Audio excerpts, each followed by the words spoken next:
Well, welcome back into the Vintage Farmhouse, and this morning we're going to show you this period Royal Doulton. The pattern is called Wilton, and it's just such a beautiful English characteristic country pattern with this autumn leaf and bramble design that they've used, but the shapes are what really makes Wilton stand out.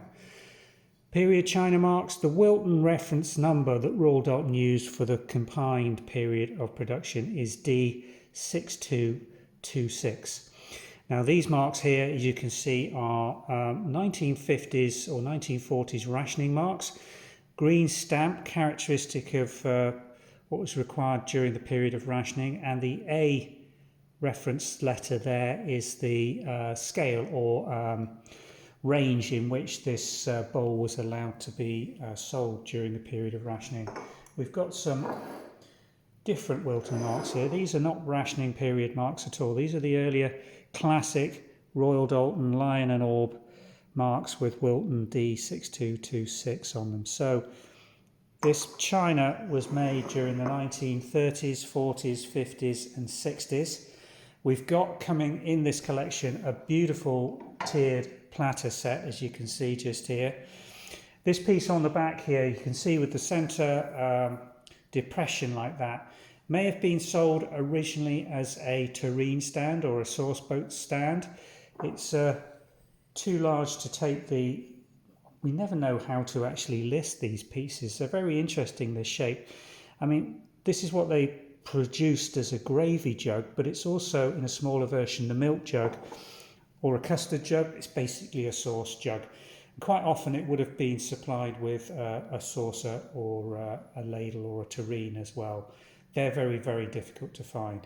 Dinner plates and dessert plates, again in fantastic condition. These coming through, considering these are, I mean, that is a 1940s or 1950s piece again. The gilt on these just starting to show the very tiniest little bit of wear, but considering these are coming up 80 to 90 years now, won't be long before they're considered collectible antiques. Wilton is one of those patterns that always sells very well here in the United Kingdom. I think the majority of it was made by Royal Doulton for the home market, and little was exported either to the US or to Australia. Again, this teacup and saucer, slightly different size and shape, as you can see. The dimensions on this, quite often with Wilton, and it's acceptable to collectors that they do have a degree of wear on the gilt around the edge.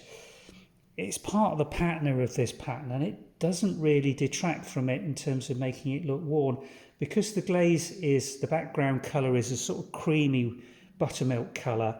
The loss of glaze just adds to the overall antique effect and look of these pieces, and I think that's quite charming as opposed to looking washed out or worn.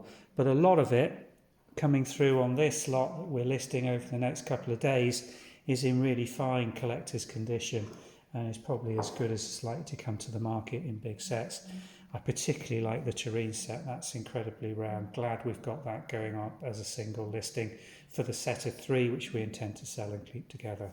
So that's Royal Doulton Wilton, made over a long period of time in England by Royal Doulton, discontinued I think in the late 1960s. I'm not absolutely certain on the actual complete final date of production for this one, but it's certainly not been available on the new market for probably 50 years or so.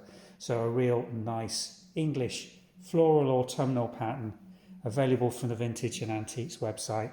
Do have a browse through and look at the lovely selection of pieces, both in tea wares and dinner wares that we've got in this design. Thanks for watching.